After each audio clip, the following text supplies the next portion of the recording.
আমরা যদি আমাদের পেয়ারা গাছে এই রকম প্রচুর পরিমাণে পেয়ারার ফলন পেতে চাই, আপনারা দেখছেন আমাদের গাছে কি পরিমাণে পেয়ারা ধরেছে, সেক্ষেত্রে পেয়ারা গাছের জন্য স্পেশাল কিছু পরিচর্যা আছে। আপনাদের সেই পরিচর্যা সম্পর্কে জানাবো। এই যে নতুন একটা কুশি দেখতে পাচ্ছেন, এই কুশিটা বেশ বড় হয়েছে, কিন্তু এখনও পর্যন্ত এতে পেয়ারার কোনো ফুল ধরেনি বা পেয়ারার কোনো গুটি আসেনি।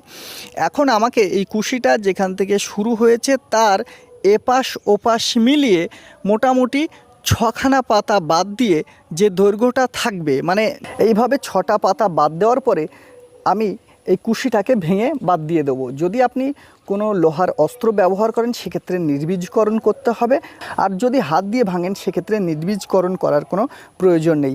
এইভাবে পুরো গাছটা থেকে যতগুলি নতুন কুশি আসবে, যদি ফুল না ধরে তাহলে এপাশ ওপাশ মিলিয়ে 6খানা পাতা বাদ দেওয়ার পরে যে দৈর্ঘ্যটা থাকবে সেই দৈর্ঘ্য